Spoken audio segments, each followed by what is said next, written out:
Hey, good morning, Metropolis. It's now 5 after the hour of 6 a.m. in the big monster city.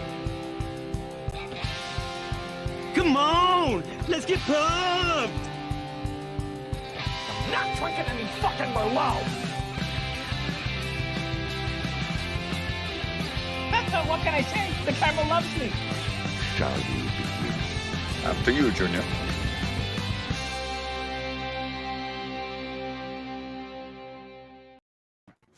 Hey, everybody. Welcome back to another episode of Logged It. We're here for episode number 43. We're talking about third films in series.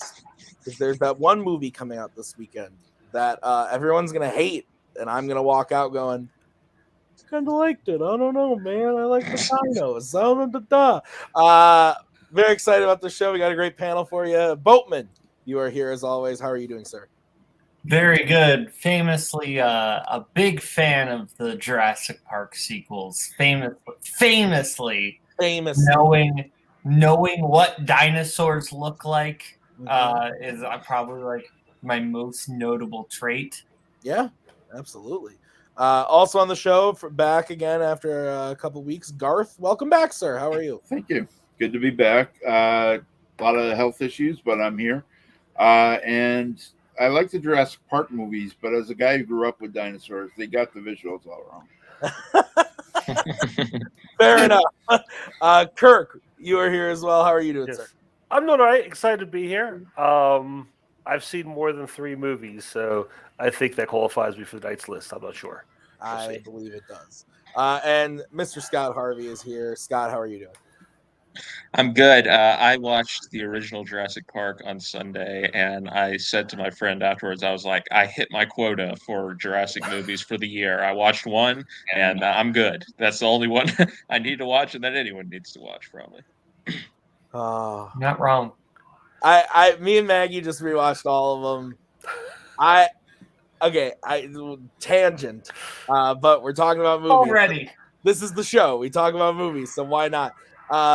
I like. It's not that. It's stupid, but I like it. Everything else is kind of rough. I will say that Jake Marangoni's review of Fallen Kingdom that he posted today is one of the most accurate things I've ever read on Letterboxd, so you should definitely go check it out. I still give that movie a higher rating than he did, but I pretty much agreed with most of everything. Yeah, straight facts. But anyway, we are going to get into the show. Like I said, we're going to talk about third films and series. But before we do that, we're going to talk about our favorite movies that we logged this week. So, Mr. Boatman, why don't you kick us off if you don't mind? I'm glad I get to start. This was a good week for movies. I'll say that. I thought like 2 days ago, I was like, okay, I've got my logged it pick in the bag because I watched 1987's Tin Men, and that was great. And then last night, or 2 nights ago at this point, Mike and I watched Miracle Mile, which is an 80s movie.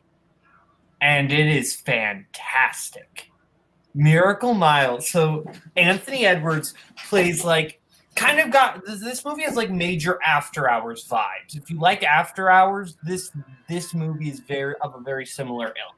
Because it's this, Anthony Edwards is like this awkward guy who finds like the girl of his dreams. And then he misses their first date. And he's trying to get a hold of her. And while he's trying to get a hold of her, he finds out by accident that there may be nukes coming and that there's probably only like 70 minutes until the nukes hit Los Angeles.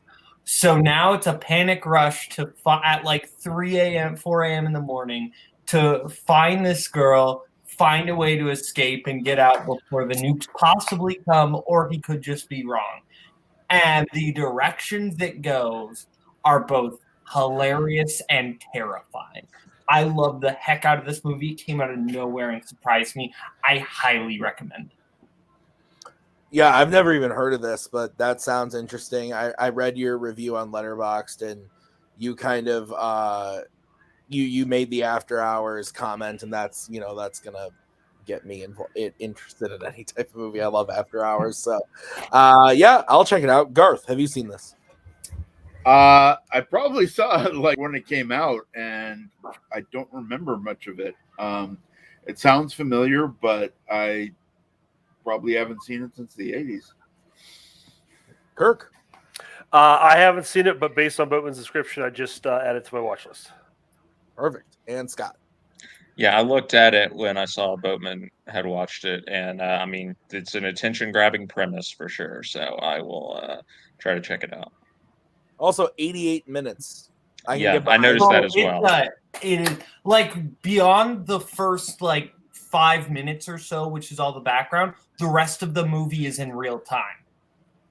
Oh, yeah, I like that a lot. You're saying it's actually 88 minutes, unlike the movie 88 Minutes.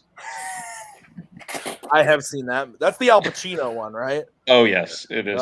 What a camp classic! All right, Garth, why don't you hit us with your pick? Well, I actually didn't watch much new stuff. I rewatched a bunch of movies. So does that count? Absolutely. Sure. Okay.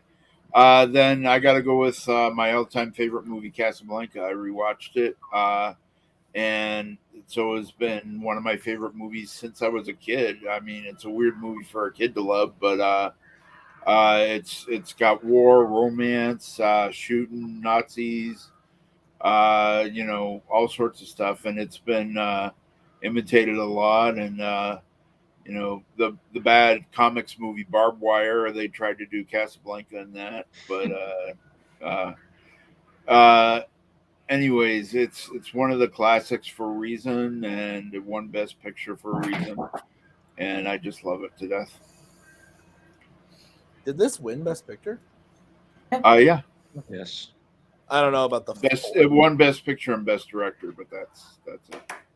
I also watched this, Garth. Interesting. Who knows why? No, I've seen this twice now. It was a long time ago, and then my dog is freaking out, but he was sick today, and so I stayed home because we were a little worried about him, and I found myself with some time to watch some movies, so I was able to watch this today, and yeah, I really like it. Like, we know that like Tim is not a classics person. Tim is not a pre-70s type of guy.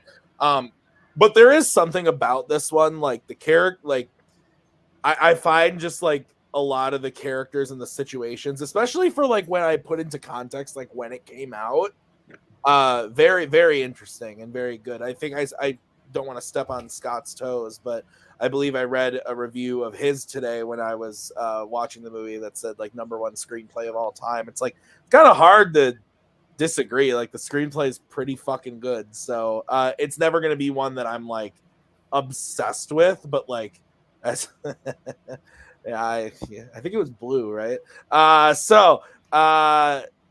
Great movie, great pick. Don't fault you at all for this being your favorite movie if that's what you said. So Boatman.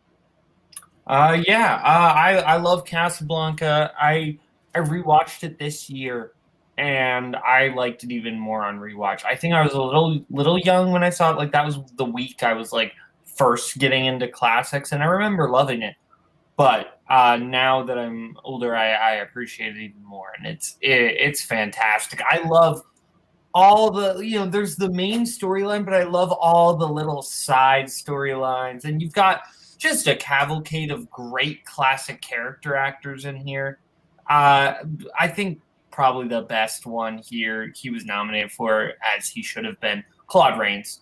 Claude Rains is just one of my guys. I love Claude Rains, and he's probably my favorite thing in this movie. He's fantastic, but like whenever Peter Lorre shows up in something, that I just get a smile on my face. I love me some Peter Lorre. Rick, help me. I got very confused today because I watched So I watched a lot of movies. I watched Contact, which we'll talk about later, and then I watched Frankenstein. I've been going on like a monster movie like run a little bit, and then I watched Casablanca, and then I was like, oh, let's watch another monster movie. And I put in The Invisible Man and got like super confused. And I was like, wait a minute. And then, so I'm like halfway through Invisible Man right now and enjoying it very much. But Invisible Man's my favorite of those. it so far, like I was like, oh, okay. Like I'm into it. I like it a lot. But And the effects for the time were amazing. yeah, big time. Kirk, Casablanca. Yeah, I love this movie. I've talked about it a lot. I totally respect this as a all-time favorite movie. The more I watch it, every time I watch it, I like it more. I just love the tone and the world building. Just I've talked about before, like those first 10 minutes might be like the greatest first 10 minutes of a movie ever, just setting everything up and putting everything in place.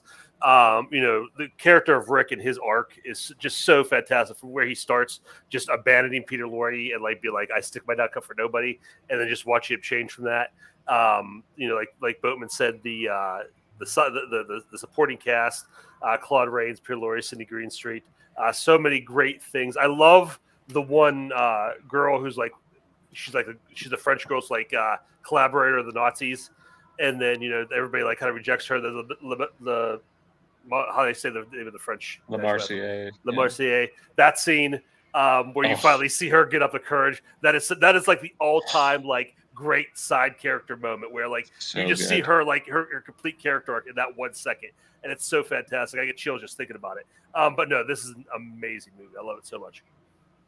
Scott. Yeah, I watched it in theaters last year, actually, which was amazing. And then a few weeks ago, I rewatched it again. I've actually moved it now from, I think it was number 12 on my top 100. It's now number 5. Wow. There's not anything wrong with this movie. There's nothing to dislike about this movie, in my opinion. I think it is like the perfect movie. Like if you want to just show somebody a movie that has legitimately everything, I do think it's the number 1 screenplay. I mean, not a scene passes. Not 2 minutes pass without you hearing a quote that you've heard like a billion times before, even, if you've never seen the movie. So, I mean, yeah, I don't have a bad word to say about this movie. It's almost my favorite movie as well. So cool. All right. Great pick. Kirk, why don't you go next? Okay. I got to watch a lot of good movies this week too, so a lot to pick from. But I think the pick I'm going to go with is I watched the first Western that Clint Eastwood directed, which was High Plains Drifter from 1973.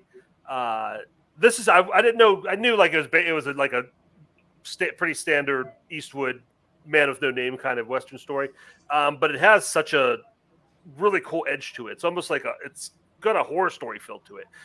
It starts out, he comes into the town just like all these movies are set up, where he comes into town and the townspeople are desperate for help. They need him, and it kind of follows that formula, but things are not what they seem. And it basically comes down to where like Clint Eastwood's character is pretty despicable. The people he has to fight are pretty despicable. The townspeople are there's no one in this movie to root for, nobody you like, but it has like that feeling of just that real grimy feeling to it, like feel kind of dirty after watching it. But like I said, it has like some horror elements. I don't give too much away, but it definitely feels like there's a lot more behind the scenes going on, and like it's very ambiguous. Where by the time it's even over, you really don't know who he was or what was happening. But it's directed really well. You could tell he was paying attention all those years he was making westerns with guys like Sergio Leone. Like he really has a feel for the camera. It looks really good. Just like the way the town is it's this town. It's just these buildings out in the middle of nowhere. And it looks like your standard Western town, but not really. Like there's just something off to it. There's something off to everything. And it just has that like really freaky tone to it. It's a lot of fun.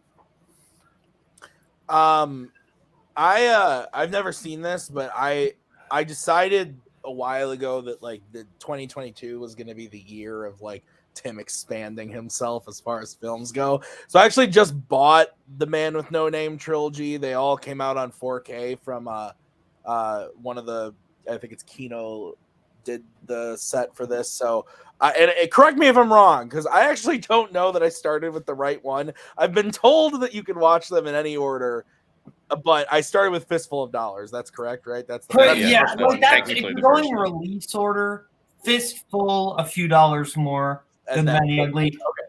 There's no necessary order. You really can start with whatever and watch them in any order. I think time, like character time wise, The Good, Bad, and the Ugly is like a prequel to the. Technically speaking, yes, but Right. again, you can watch Well, them in order. Anyway, I really enjoyed that. I didn't think I was going to. I mean, I gave it a 3, so it wasn't like my like all time. It's like not an all time favorite or whatever. But I don't love westerns. I thought I was gonna dislike it, but I actually wound up enjoying it. I thought Clint Eastwood was very good. So this actually sounds more like something I'll like.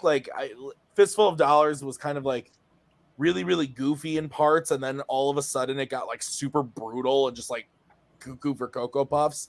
Like High Plains Drifter, like reading some of the stuff on Letterboxd, like the most popular review for this movie on Letterboxd is Jesus Clint, this is some dark shit. And that, like the way Kirk was describing, I'm like, oh, that actually sounds like something I'd like. So I will definitely add this to the watch list because I'm gonna try to watch more of these this year. So Boatman, have you seen this one? I have not. I've been familiar with it. Like I knew it existed and that Eastwood directed it, but I didn't really know anything else beyond that. And Kirk's kind of sold me on it. I want to watch this movie very soon now. Garth. Oh yeah, I've seen all these many times, but sometimes I get some of these mixed up. Kirk, correct me. Is this the one where it sort of alludes that he's sort of like the devil or something? Yeah, I mean that's one possible interpretation. Yes, definitely. Yeah, where he sort of like fades in, fades out, and stuff. Yeah. So yeah, it's definitely a darker tone, and like Kirk said, it's got horror elements. It's got more mystery to it. And the other ones, he's basically simple shooter guy, like basic Western, but this one's got a little more mystery and depth to it. All right, Scott, have you seen this? I've not. I've seen quite a few of the Eastwood westerns, but this is one that I have missed. But I generally enjoy them and enjoy him as a filmmaker, so I'd probably like it. Yeah, I've seen like all of his modern stuff, and I like his. That's not fair. I like most of his modern stuff. 15, 17. I'm not sitting here rocking 15, 17 to Paris or anything, but yeah. Anyway, okay, Scott, why don't you go next? What's your pick for your favorite movie? Sure. So I mentioned Jurassic Park. That would have been my pick just overall, but I want to talk about a movie that I watched for the first time. Obviously, it wasn't my first time watching Jurassic Park, but I finally watched a movie that was one of my biggest blind spots from the last few years. And for the movie watching challenge I'm doing, we're supposed to watch an LGBT film this week because it's Pride Month. So I finally watched Portrait of a Lady on Fire. And it was as spectacular as was promised for the last 2-3 years. I went to see Celine Sciamma's latest film, which is Petite Maman, a few weeks ago in theaters, and that's probably my favorite movie of 2022 so far. So I was like, this is it. Like, I have no more excuses. I have to check out Portrait of a Lady on Fire now. And yeah, this movie is it. I mean, it is a little bit of a slow burn, but like, there are so many. It's a very quiet film. She's a very quiet filmmaker in general. Petite Maman is the same way, but there's so much. I'm like in awe, honestly, of how much she can convey with just like a facial expression or body language without using dialogue. Basically, I love filmmakers who can show, not tell. And she is definitely in that camp. Like there's so many moments of them just kind of looking at each other, the two main characters, but there's like something different conveyed, it feels like, in every single glance and look that they're giving each other. And because of the period and when it's set, it's kind of like, you could tell that with every single time they're like looking at each other, it's like, I want to like remember this face because it's not the cell phone era or whatever. You can't just snap a picture and then like, oh, I'm gonna look at this picture 30 years from now and fondly remember it. So I think there's a real purpose behind every single glance that oh, okay, well, the chat enjoys it as well, I guess. But yeah, every single glance. And then yeah, like the two performances are fantastic, Adele Hanel and Naomi Merlant. Again, they're so in lockstep with what Celine Sciamma is trying to do. And the way that the movie builds, like, is, it's hypnotic. And then finally, like, the last scene of the movie is like full body chills. What happens? She uses music so strategically in her movies. Siama does as well. And the way it's used in the final scene of this movie is just like spellbinding. So I totally agree with what everyone says about this movie. It's fantastic. Everyone but Kirk, says about this movie. It's fantastic, and if you haven't seen it yet, no more excuses. I finally watched it, so it's absolutely great, and yeah, I don't know what else to say. It's a beautiful film. Watch it, and Petite Maman as well.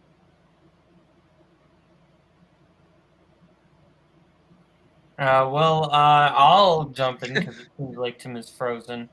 I've not seen this. Garth, have you seen this? No. Apologies to my buddy Aaron. I have not seen this yet. Kirk, you've seen this. Go ahead. I've seen it. Everybody's heard my rant, and I won't step over Scott's too bad, even though I would have, ad leads in here, so I can go after them. But no, this I think it's like I don't see what Scott sees. Like when I see them staring at each other, I just see them staring at each other. And I've said it before. I feel like it's a movie. I understand why that's all they can do, but it doesn't make for an interesting movie for me. I'll just say that. Yeah, like even a lot of the people who love this movie kind of tell me that I'll be mid on it. Like I feel like I'll be mid on it. Well, while we wait for Tim to come back, we'll get into the worst movie you logged. Has everyone gone for favorite? Except for Tim, I think, right? Oh, Tim hasn't gone yet. Yeah. Well, this raises it. We'll wait a second. Let's. I have a clue what his best might be. I mean, I don't. Anyway, Jurassic Park. Yeah, we're all agreed that is great, right? Jurassic Park is fantastic, and that and Schindler's List in the same year. What the hell? I know. I mean, it will never be beaten. Well, I don't know. Tom McCarthy making The Cobbler and Spotlight in the same year. It probably better. No, but I'll actually, the it's second here to just showcase the other great movie I watched this week, which is Tin Men with Richard Dreyfuss and Danny DeVito. Okay, if you've ever seen the movie Changing Lanes with Ben Affleck and Samuel Jackson, it's basically that. Oh, thank goodness Tim's back. What's up? Go ahead. Portrait of a Lady on Fire. Okay. Okay, so a couple things. As Scott was talking, I heard everything Scott said. I didn't hear anything Boatman said. But I haven't seen it. Oh, perfect. There you go. Did everybody else talk about the movie? Yeah. Okay. So I liked this movie when I saw it. I saw it right when it came out in theaters. It was one of the last movies I saw before COVID shut down. And then I watched it again with Maggie. I enjoyed it. I don't love it. I want to see the one Scott referred to, Petite. What was it? Petite Maman. What is it? Yeah, and it is slow as well, but it's only 72 minutes long. So I feel like it's a lot easier to take probably. Sold. But also going off of the Portrait of a Lady on Fire, I was looking on Letterboxd. Every time we do a movie, I like the reviews of the movie from the people in the community. Jack Pinchuk, you've seen this movie 11 times. You've written 11 reviews for this movie. Why? I get it. It just doesn't make any sense. Yeah, who would watch the same movie more than 10 times and review it every single time on Letterboxd? A movie that came out in 2019, definitely not me. I've done it too. I'm saying this movie, Jack Pinchuk, it doesn't add up. All that to be said, we are going to move on to me. I believe we're on to me. Okay, so I watched a lot of movies, but honestly, nothing. I watched my favorite movie, which was Monsters Inc., but I'm not going to talk about Monsters Inc. again. But honestly, my favorite movie I watched this week was probably Contact. We'll get to that. I really enjoyed that. So we'll talk about that later. If I had to pick something else, I'm going to highlight maybe the unknown film that maybe not a lot of people know about. It just came out in theaters, being completely eclipsed by Top Gun and everything. It's a little thriller movie called Watcher. I know Scott's seen this, but I don't think anyone else has. But I was looking forward to this because the lead actress, whose name I always forget, I really, really like her, and I liked her in It Follows. I thought she was very good, so I was looking Micah forward. Monroe, yeah. And she's in The Guest too, I believe, right? Mm-hmm. Yeah, and I liked her in that as well. So I was looking forward to this. I like weird thriller horror movies, and this was very much. It felt very. And I don't know if this word's coming to my brain because Scott might have used it in his review, or if I'm just making this up. But it felt Hitchcockian in a way, almost.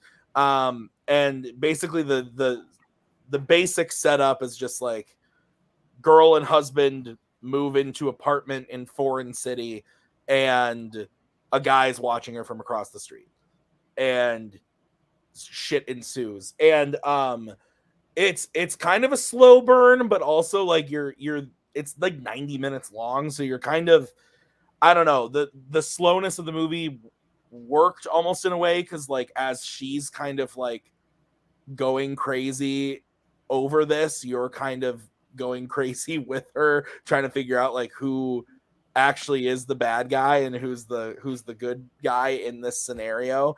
I also thought, and I saw some people write reviews about this on Letterboxd, say that the ending was a little weak.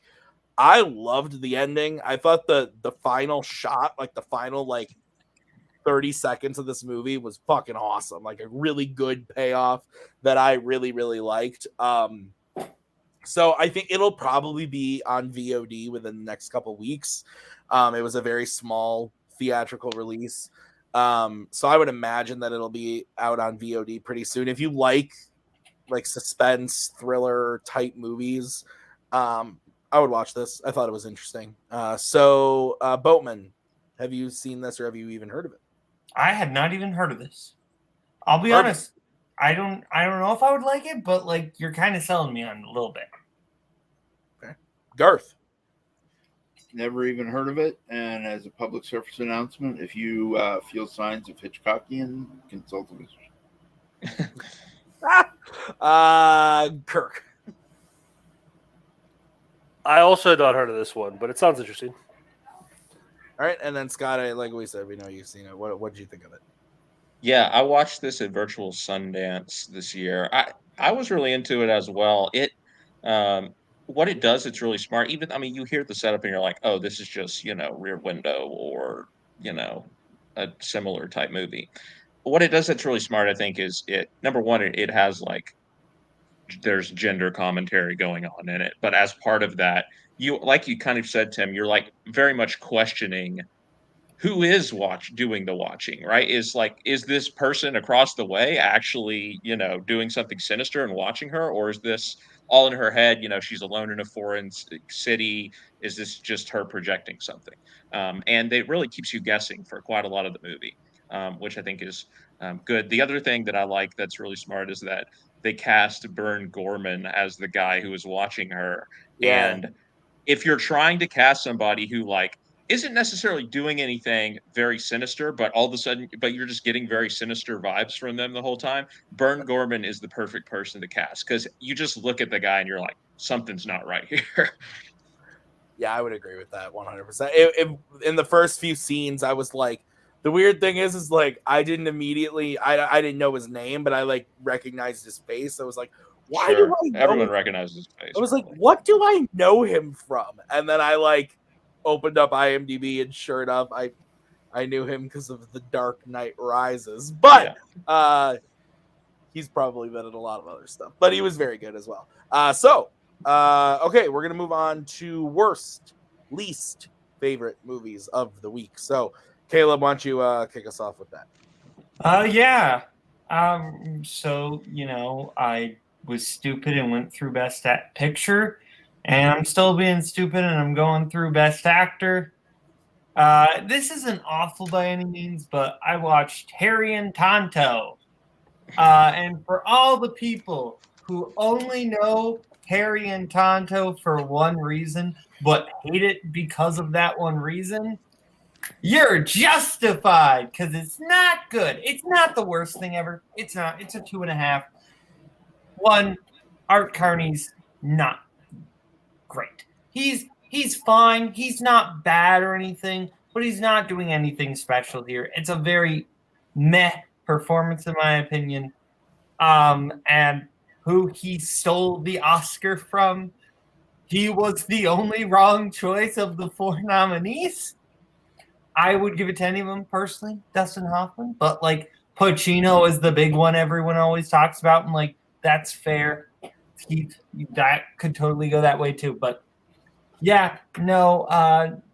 If you just want to see an old man walk around with a cat for an hour 40 minutes, this seems like your kind of movie. Garth. I don't think I've seen this one. I don't recall it. All right, Kirk. Yeah, see, I think this community and film community in general puts too much weight on the Oscars, and this movie is a perfect example of why.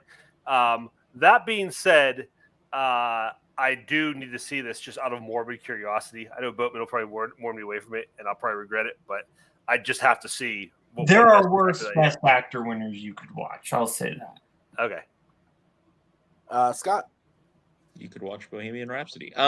Yeah, no, I only know this movie for the one reason, and I think Boatman's review basically confirms what I have thought of, what I have always thought that it was probably like. So, yeah, not going to check it out. I'm very confused. I don't know anything about this movie. What's the thing?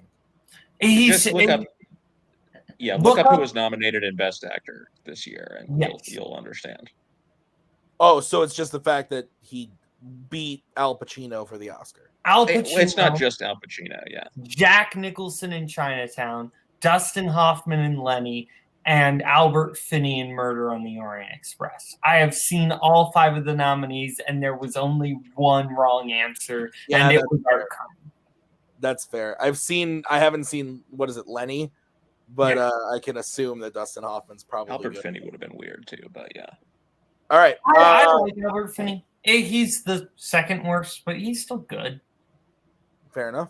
All right, Garth. What's your least favorite you logged this week? My least favorite is one of the latest from Michael Bay, Ambulance. I've seen a lot of friends and stuff actually love it, but it wasn't for me. I've seen many movies over the years, The Gauntlet and other ones where you got to get a vehicle through the city. I mean, even Speed, got to get the bus, keep going. So basically, this was one of those where they just got to get the ambulance, keep going. All the cops are shooting at them or trying not to shoot at them because there's another cop in the ambulance.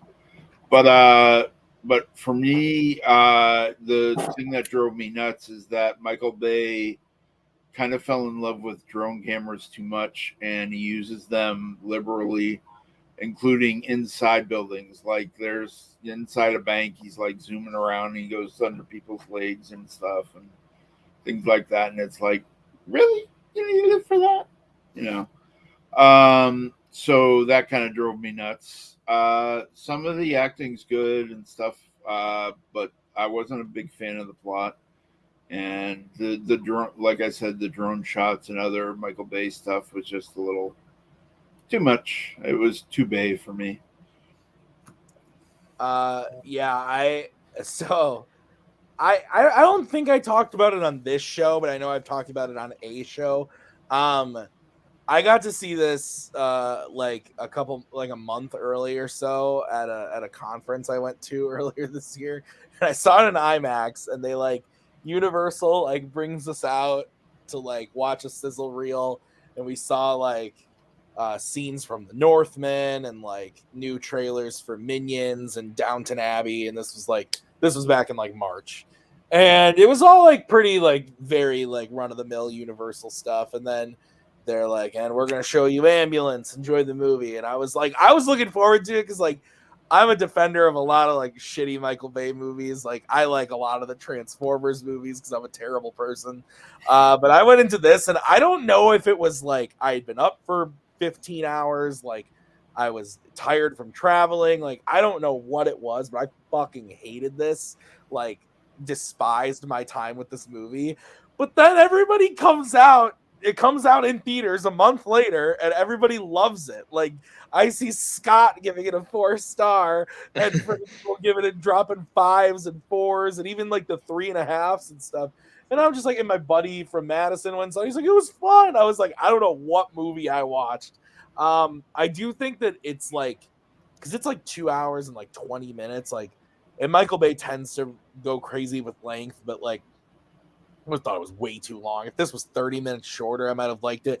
People talk about Gyllenhaal being good in this. I thought it was terrible. And I love Jake Gyllenhaal. Sorry, Scott. But I love Jake Gyllenhaal, and I thought he was terrible. I think I keep bringing up Scott's reviews today. I'm sorry. But he's the one that put this review. It's Cashmere. I thought that it's fucking bad in the movie. And he's one of my favorite actors. We don't stop. Yeah. I thought that Yahya Abdul-Mateen was very good in the movie. I thought he was the best part of the movie. He was the highlight. And I liked the action scenes and everything. It just like went on for way too long. And I agree with Garth. And again, this is maybe a personal thing, but sitting like 8 rows back on an IMAX screen watching those drone shots, like I thought I was gonna yak. Like I really did. Like it was too much. So knowing me, let's be honest, I'm probably going to buy this on Blu-ray and watch it again. So I'll give it another shot. But I will comment. I'll be the first comment when you want to give that Blu-ray away, Tim, in the Facebook group. Fair. Boatman, did you get a chance to see this? No, but I feel like I'd be the one guy that everyone gets mad at because I give it like 2 stars and then I feel bad. That's what I gave it. Yeah. Yeah, I'd probably be there with you, Boatman. I haven't seen it yet, but like when it came out, I saw film Twitter like tripping all over themselves to put out the hot take of how great it was and what an auteur Michael Bay really is, and so that kind of left a bad taste in my mouth overall. And I might see it out of curiosity, but Michael Bay, 2.5 hours, and overuse of drone shots really sounds like a bad combination for me personally. So I should probably avoid it. Scott.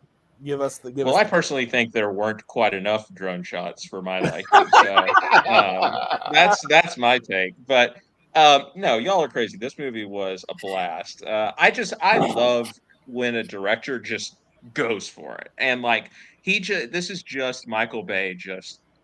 He's just doing whatever he wants. And so I love movies like this, like Malignant last year was another movie where James Wan was just like, I'm just going to do whatever I want. So I had a blast just watching the absolute bonkersness that is this movie. And Jake Gyllenhaal's performance is right on like the same level as Michael Bay's directing. And like, he is just like, his character is just like on crack this entire movie. And it is so entertaining to watch. So, I mean, I joke. It's not for everyone for sure. It's so like hyperactive, but I thought it was a really great time and certainly never bored me. He also like name drops like his own movies in this movie. Oh like, yes, it's incredible. They reference The Rock and Bad yes. Boys, and it's like, what do you do? He goes full Spike Lee. It's incredible. Yeah, He goes Spike Lee. Oh my gosh. All right, let's move on. Kirk, what is your pick? Okay, listen, guys.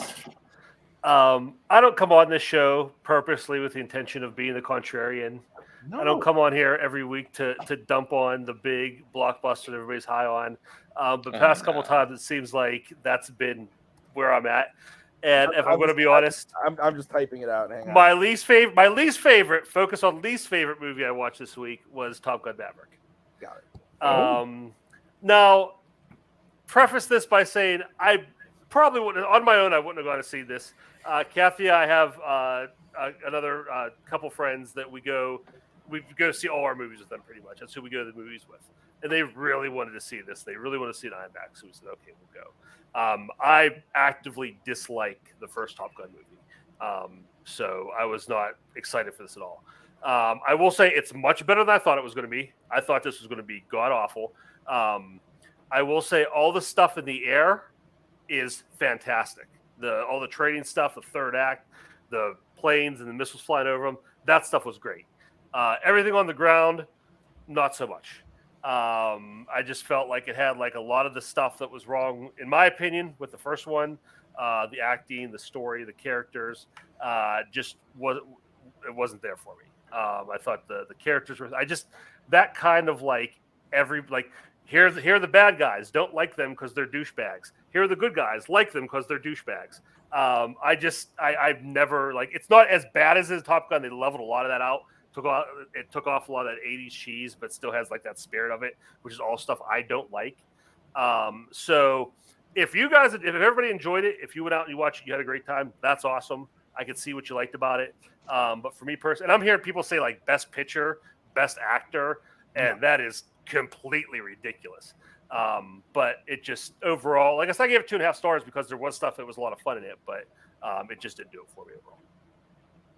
I agree that so this was my favorite last week. I think I talked about this last week. It's definitely like all of the things that you're saying about why you didn't like it. Like I get it, like 100% totally understand, but is also part of the reason why I liked it. Like me and again, I said last week, a big reason why I liked this movie as much as I did was I saw it with my grandpa, whose favorite movie is Top Gun. And that was just like it was a special night for us to see this together. And I think that's going to be part of the reason why I like this movie as much as I do. I also don't really care for the first Top Gun. Like I don't actively hate it, but I don't think it's very good. But I definitely agree that the stuff in the air and everything is the best stuff in the movie. And I agree with you as well that they do kind of do the, these are the good guys and these are the bad guys. This guy's a douchebag and this guy's good. And by the end, they're going to be friends. And like, it does all that stuff. I just didn't mind it in this one because I was having such a good time at the movies. And I think we'll see how it comes on rewatches at home. That's always kind of the big seller is like, does it impact you the same way at home? I think this one I just am going to have a lot of fun with over and over again. But yeah, I totally like when you posted your review, I was like, yeah, I get it. Like I don't blame Kirk for not digging this as much as everybody else. I agree though, if there are people saying best picture, best actor, like calm down. Like get over it. But the other thing I will say is I really do like the Maverick Rooster relationship. I actually think they pulled that off pretty well. I think a lot of the other like side characters are pretty half baked. Like I think Jennifer Connelly is stunning and very good in the movie, but they doesn't have a lot to do. Glenn Powell I think is very, very good in the movie, but he doesn't have a lot to do other than be douchebag. And so I get it, but I like the movie a lot despite some of those little things. So Bowman, you talked about this last week, I believe, but did you have anything to add? Well, yeah, I guess for me, I kind of disagree with both of you. I understand there are some like weaker elements of character, but honestly, I feel like the characters that actually get focus are really fun and well developed, or at least if they're not well developed, they get a lot. I disagree on Glenn Powell and Hangman. I think Hangman actually gets a full arc. He's not just a generic douchebag. I think they actually make him more than that. And I think Glenn Powell acts the heck out of it. I really like a lot of the side characters. Bob is a lot of fun. Brewster's a lot of fun. So let me rephrase. Well, I didn't dislike any of the characters. I wasn't more necessarily referring to you in that aspect. I mean, I was more talking about what had both been said. But anyway, I guess again for me, I feel like I just disagree on the premise. I guess that both of you are bringing, because I felt that the acting and the characters was both well done on top of some well done action. So I thought all around this was a really solid blockbuster. Garth, have you gotten a chance to see it? No, I'm not able to get out to the theaters right now, and so I haven't had a chance to see it. But I want to repeat my old dad joke that they messed up casting Miles Teller as Goose's son, or Miles Teller. I mean, they really should have cast Ryan Gosling because, I mean, come on, Gosling, little Goose. I like it. Scott. You know what I think about Kirk? He hates Dazed and Confused. He hates Everybody Wants Some. He hates Top Gun Maverick. Kirk hates to see dudes rocking on the big screen. That is what we have learned from his takes. Look, I don't know whether the movie it probably is, cliche or predictable or whatever, and the characters aren't, super three-dimensional and the greatest characters ever. All I know is there's a moment during the final dogfight in the movie where my fist literally pumped, and like I was even controlling myself. Like I never do that like in the theater, but like I literally could not help it.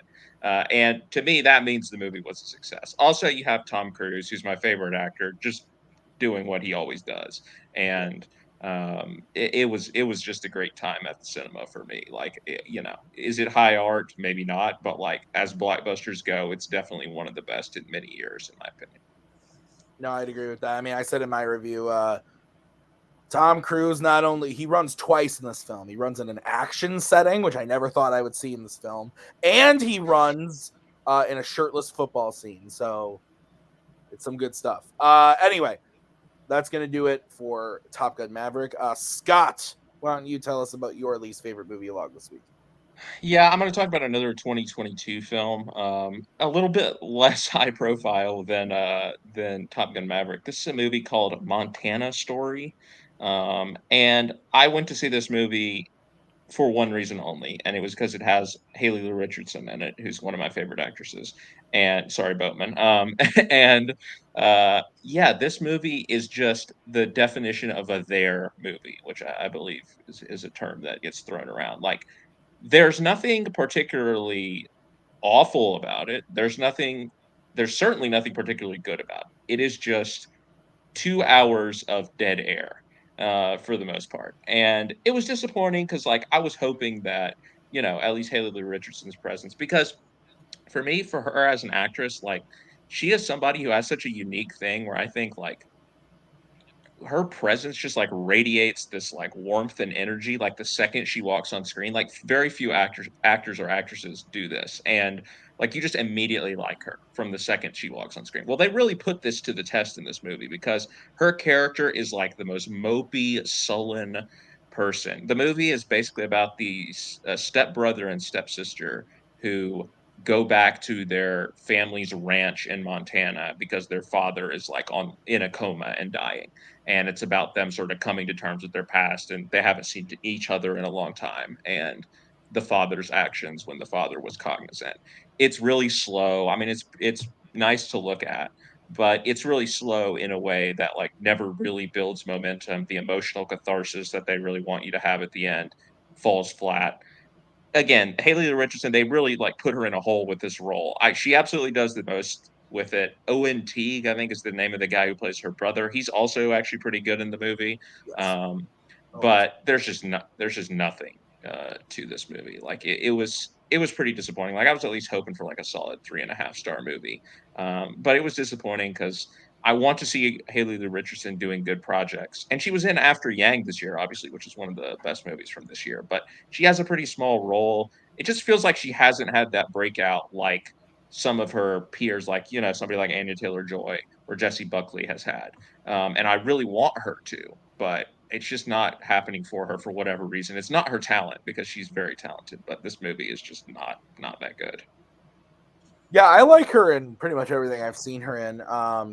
Obviously, the big one that I think a lot of people first saw her in was Edge of 17, but I think everything else I've seen her in, or Split, maybe. I don't remember which one came first. Maybe Split came first. But anyway. 17 came first. Both 2017, right? Yeah.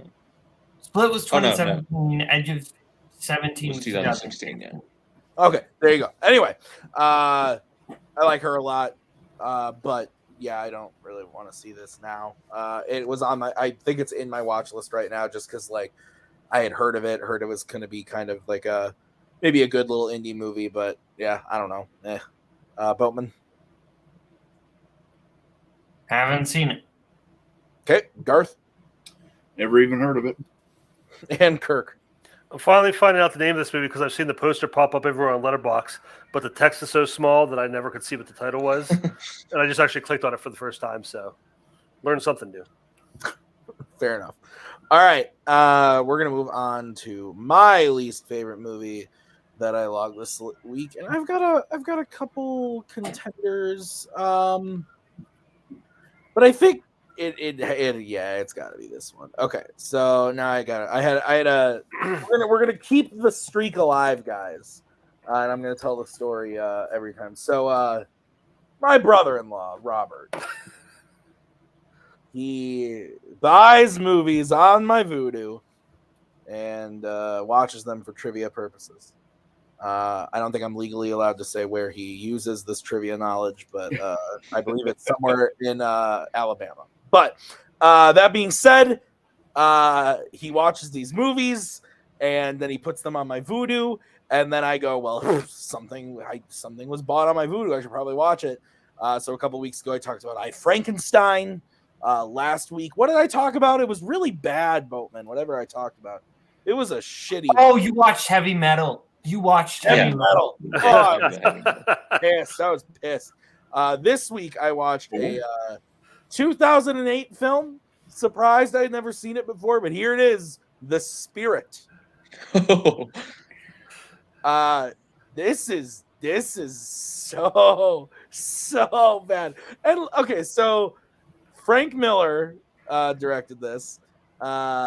He's done a lot of stuff I really like, both in comics, and I like the first Sin City fine.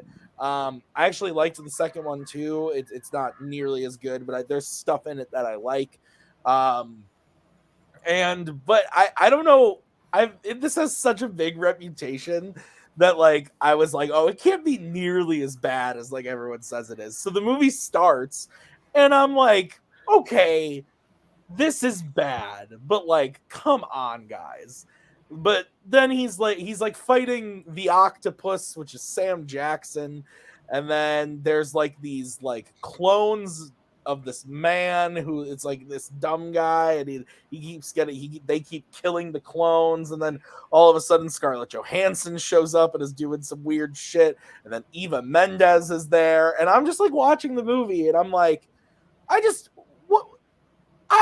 don't know who was there that said, no, this is a good idea. We should do this. Oh, this is a great idea. Let's do this. Like, I just don't understand. Like, even the visual style, where it's kind of going off of what they did in Sin City, but just like 10 times worse. Everything is shot on a green screen. Everything looks absolutely terrible. The lead actor, whose name I don't know off the top of my head, he's fucking terrible. And he's going against people who are pretty good actors, and like you would think that Sam Jackson is a guy who can kind of like make this like weird stupid role like the octopus, like that could be fun. No, it's just terrible. And it's also like really overly, like I don't like talk about this stuff a lot, like but like it gets really sexist, like really bad at some points, like super uncomfortable. Like the point is that like he's supposed to be like a player who like gets with lots of women, but there's some lines in here that I'm like, this is like a PG-13 like comic book adaptation that like you're like marketing for like young people because it's PG-13, and like there's some bad shit here. I thought this was just absolutely fucking terrible. It like exceeded every expectation of how bad it could be, in my opinion. So, Boatman, have you ever seen The Spirit? No. Garth? Yes. And as an old guy who grew up reading the old Will Eisner comics, this bears little resemblance. I'm a huge Will Eisner fan. He's actually the first guy to coin the term graphic novel for Contract with God and other stuff, and that term gets thrown around a lot for things like Watchmen or Dark Knight Returns, when those are really just collected comics, not really graphic novels. But anyways, I'm getting off track.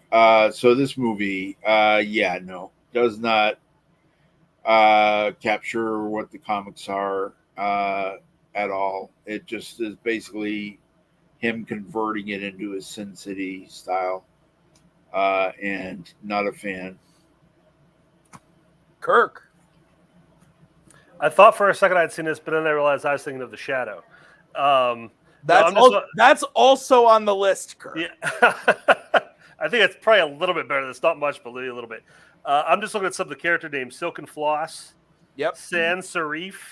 Yep. Plaster of Paris. That's classic. You also know it's a good sign when they hide the name of the movie on the poster.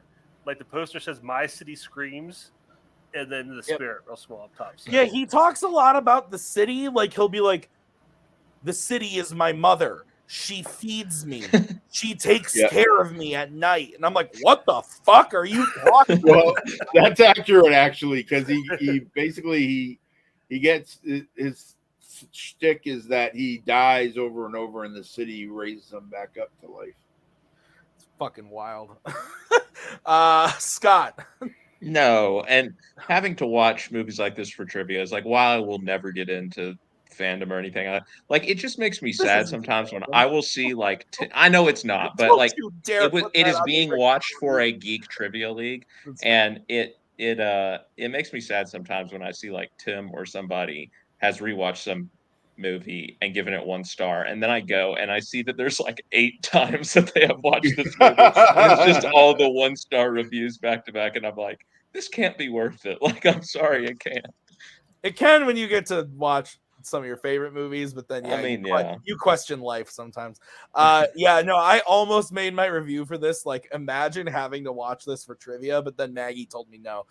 So anyway, that's gonna do it for our least favorite of the week. We are gonna move on to our list. We're talking about third films in a series. So, Boatman, why don't you kick us off? What is your first pick for your third film in a series? Scott, can I take it? No. Okay, I won't. Yeah, you can take it. I don't care. If you want to take it, you can take it. As long as I didn't think you would be the. I honestly didn't think you would take it, but you do you. You do you. I'll take it. It's before midnight. Before midnight. I love the Before trilogy, and Before Midnight is probably my second favorite. I think this one, just that argument, that like 20-minute argument in the hotel room, is just a fantastic scene. But the whole movie is just filled with great dialogue and dilemmas, and it's so well done, even though it's, again, just like all of them, basically just a series of conversations. I love the Before trilogy. It's one of the greatest franchises of all time, in my opinion, because it's one of the best track records, most consistent. I love Before Midnight. It's fantastic.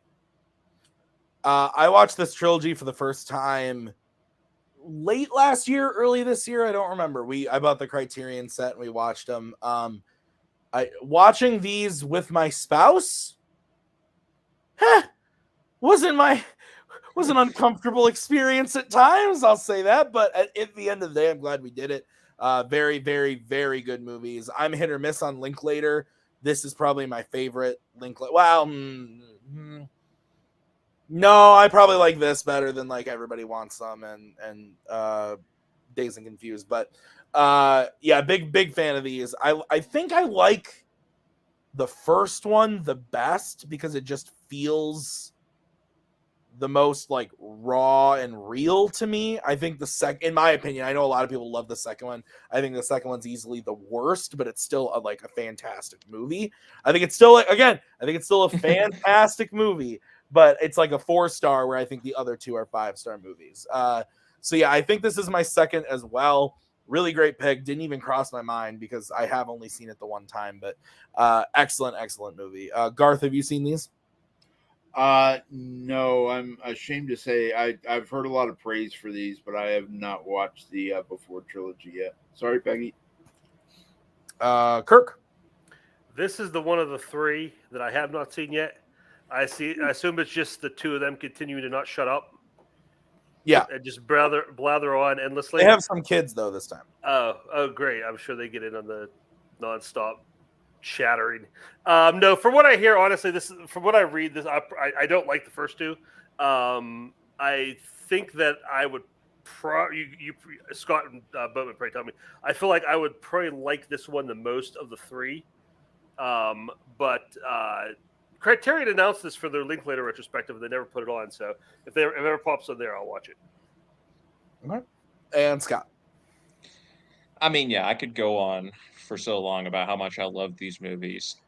It feels weird to say any of them are my favorite or least favorite. Like I guess I would have to say this my least favorite just because the argument and all that is so hard to watch. But it's the only way for this trilogy to end. Like it would not have felt right if it ended with any other type of movie. Like it has to go that direction. Of course, you can get into all the parallels and everything between the movies, and the fact that Before Sunrise starts out with the couple arguing on the train, and then by the time we come back around and before midnight, they have become that couple.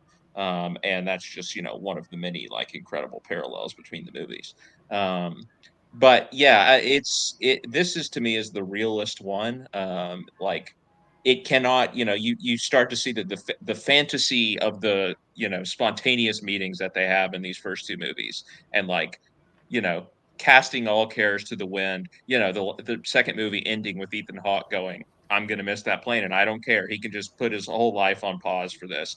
That can't go on forever. And this has to become a real thing once they're now married. And the real life of it is not nearly as beautiful to look at as what you see in the first two movies. But like he says in that final scene, it's real. And I think, the movie ends with a perfect moment of catharsis.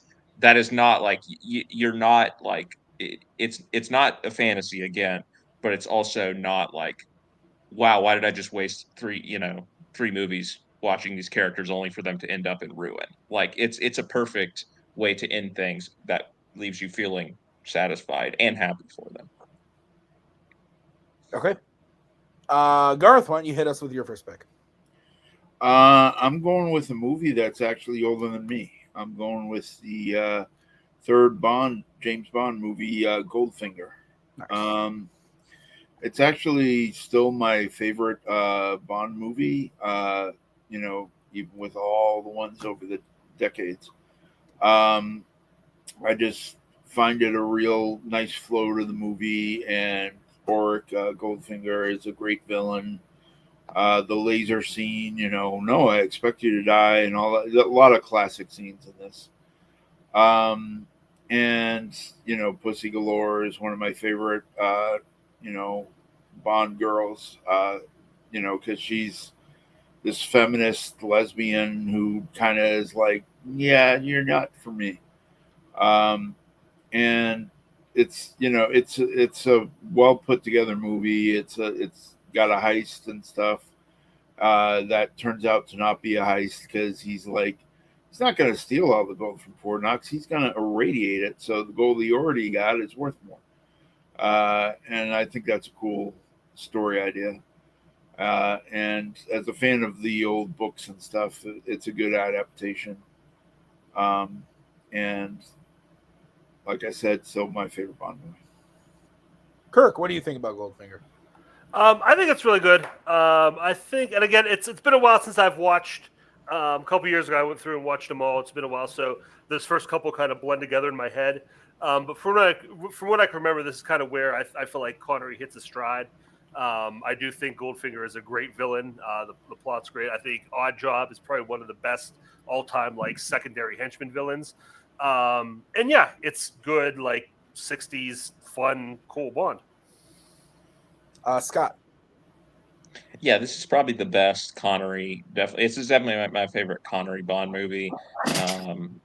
It's just got a lot of memorable stuff in it. I'm not a huge fan of the Bond movies as a whole, but this is definitely one of the ones that I would go back to. Also, my favorite character is the random old lady who just pulls out a machine gun and starts gunning at them, and that outpost in that one scene. No explanation of who she is or why she has a machine gun, but pretty great gag.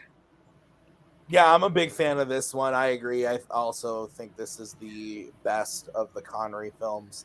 I think From Russia with Love is a close second, but I like this one quite a bit. I like this one quite a bit. And I think that there are some, with every Bond movie, has stuff I like about it and has stuff I hate about it. it's 1964. Like there's very inexcusable things in this movie. Within like the first like 2 minutes, that the first time I saw this, I was like, man, I am gonna hate this movie. And never has like a movie done a 180 for me. Like within the first 5 minutes, he literally like one of the girls comes up to him and is like, hey, like, what are you talking about? He's talking with Felix, and he's like, oh, just man talk, and like slaps her ass, and she walks away, and I'm like, holy shit, this is terrible. And then the movie like totally won me back by the end of it. I think it's really fun. I love the end of the film. I agree. Oddjob is a great henchman character. I think it's super fun. I love the golf scene randomly. It's like super fun. I think it's fantastic. So again, I'm not the biggest James Bond fan either. The ones I like, I really like. The ones I hate, I hate. So this is definitely a this is top. This is maybe my sixth favorite Bond film if I had to go off the top of my head. But Boatman. Yeah, I would say this is the first like true Bond movie.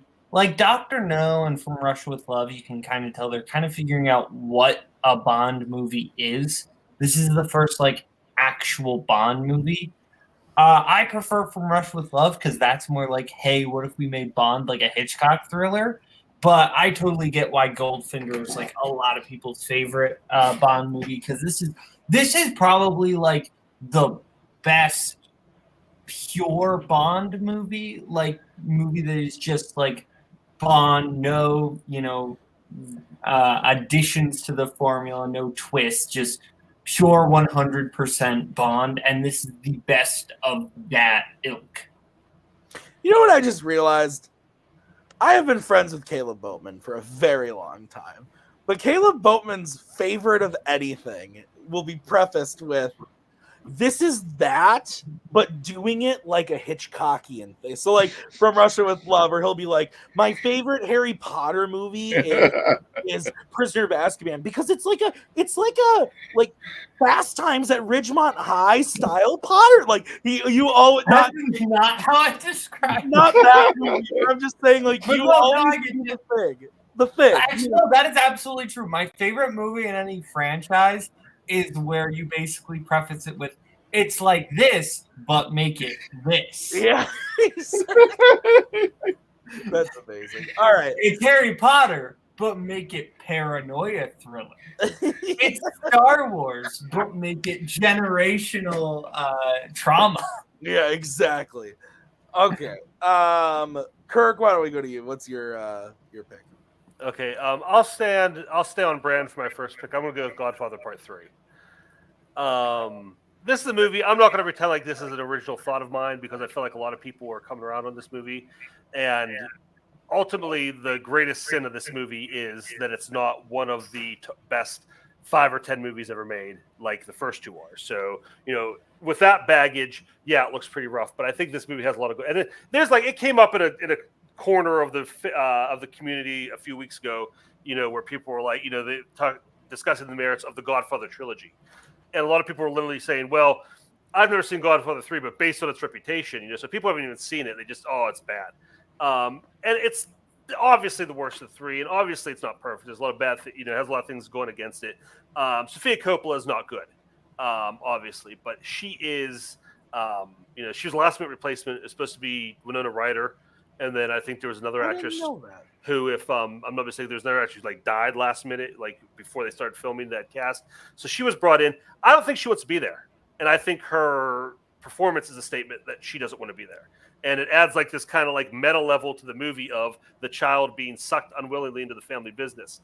So that's kind of interesting there. But for every Sofia Coppola, you have Andy Garcia, you have Eli Wallach, you have Joe Montana, you have a lot of great new additions to the story. Talia Shire is amazing at this. They give her so much heavy lifting to do, and she just takes the ball and runs with it. To me, this is her movie. And what she does with Connie in this movie makes Connie one of the most interesting characters in the entire trilogy. And I just think that the plot is interesting, where you have the Vatican, corrupt, pockets of the Vatican that are working with the mafia. And I honestly think if you took this movie away from it, made it its own standalone film about an aging mobster trying to get out, getting pulled back in, and he's gets sucked in, mixed up with the Vatican. I think this movie would be like you still have the Puzo script, you still have Coppola directing. I think this movie would be pretty highly regarded if it wasn't standing in the shadow of, like I said, two of the greatest movies ever made. Scott, what's your take on this one? I've only seen it one time, and it's been years, but I did not think it was bad when I saw it. I mean, I liked it. I liked the movie. It was I've probably given it 3.5 or 4 stars or something from my memory. I think I agree with everything Kirk's saying from my memory. I do want to go back and watch it. I want to watch the new Coppola cut or whatever that they came out with like a year ago, because I didn't get around to seeing it when they released it in theaters for a minute. But it's a good movie from my memory. I also think it gets way too much hate. Kirk, have you seen the Coda version? This new I have not yet, but I heard there's not that much changed. Okay, so my thing is, I've also only seen this once. I saw this when I first watched the trilogy, and I didn't hate it. I thought it was a big step down, but I agree with pretty much everything Kirk had to say, that you still have really great stuff in here. And people, like to say that it's like one of the worst movies ever, but like, have you seen some other movies? Have you seen The Spirit? Like, what are we talking about here? Anyway, but they released the trilogy on 4K earlier this year, and I watched the first one promptly as soon as the box set came up. Maggie said, "Ooh, I would like to watch those with you." I said, "Great." So we watched the first one, and we have yet to watch the second two. It's been 3 months. I've been waiting. I think she took the dog out, so she can't hear me making these complaints. But my point with the Coda thing was it came with both versions. So I think I'm going to watch the original one first and then watch the Coda version. But also, if it doesn't change that much, like, I don't know. So, yeah, I like the movie fine. It's not one of my favorites, but I don't think it's a bad movie by any means. Boatman. I have actually never seen The Godfather 3. Wow. Okay. Garth. I totally agree with Kirk that it's only considered bad in the shadow of the first two because those are so brilliant that to live up to those would have been difficult no matter what. And that if this was a standalone that had nothing to do with the other two, it would be higher regard. It's not a horrible movie. There are horrible things in it, like Sofia Coppola's performance. But overall, it's not a bad movie. Okay. Scott, why don't you hit us with your first pick? All right, this might be controversial, but I'm picking The Dark Knight Rises. Actually? Yeah. Oh. I love this movie. I think this movie is on the same level as the other two. Like, this is my second favorite trilogy after the Before trilogy. This movie is epic. It is, Christopher Nolan wisely, I think, did something very different from The Dark Knight, because how do you follow The Dark Knight? I mean, how do you follow the greatest comic book film of all time? You don't, and he doesn't try to. And Tom Hardy does not try to either as Bane. He can't, you can't follow Heath Ledger's Joker, so he does something completely new. And I personally love his take. I think he's a very menacing villain in a different way, in a completely different way than the Joker was. Christopher Nolan also, he gets his movies are way too humorless, but when he actually tries to do some humor, it kind of works. Like, Bane is funny at some parts of this movie. I mean, the opening scene of, like, why would you shoot a man before throwing him out of a plane that is legitimately hilarious. And I just have a great time with this movie. I think Anne Hathaway is a really great Catwoman. I think the chemistry that she has with Christian Bale is pretty fire. Like, I don't know. I think people always talk about Michelle Pfeiffer, of course, who I think is really good as well as Catwoman. And now, we have Zoe Kravitz, who is solid. I feel like Anne Hathaway gets lost in the mix a bit, but for a director in Nolan who oftentimes struggles with female characters, I think she's one of the stronger ones that he has had in a film. And I really like how the movie builds. The third act is really good. Obviously, the scene with Bruce getting out of the underground prison is, amazing. Like, even if you don't like the movie, like, you have to enjoy that scene. I mean, that's just an incredible scene. And then, some people complain about like what happens at the end of like, oh well, he never would have survived. Blah blah. It's a freaking Batman movie. Come on, guys. Like, they give you a wonderful happy ending. Like the Chekhov's gun that pays off. Like, early on, he tells the story about someday I'll be in the cafe and I'll see you there. And the way it pays off at the end, I still remember watching it in the theater, and like when it just cut to black, I was like, that was incredible. So I don't understand why this movie gets the hate that it does. It's probably a little long. Some of the cop stuff has aged weirdly, I know, but like, there's so much to love about this movie. And I think in terms of bringing the trilogy to a satisfying conclusion, like, it is a thoroughly satisfying movie to me, even if it does have some flaws. So I love this movie. Yeah, I love this movie. I am so shocked. I never thought you would have pulled this out, Scott. I love it. This is one of my favorite DC movies. I love both of the first ones more. I think that Batman Begins is my personal favorite of the trilogy, then The Dark Knight, then this, but that doesn't mean that I dislike this movie at all. I think it's great. I saw this movie in the theater a lot because I had just such a great time watching this. I remember seeing it for the first time, and we went and saw it at midnight, and the theater that we saw it at had a restaurant like attached to it. And so we got there at like 10 o'clock at night, got pizzas and drinks and everything, and having a great time.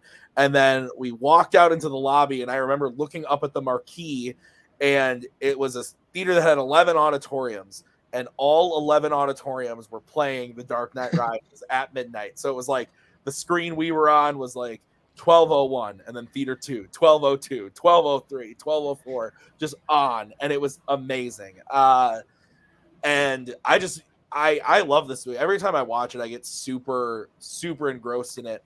I also like it. I also, though, kind of agree with like most of the complaints. Like, a lot of the complaints people have for it, like, I get it. It's definitely one of those movies where it's like, hey, like, it doesn't work for you. Like, I kind of get it, but it works for me so much. Like, I love Bane.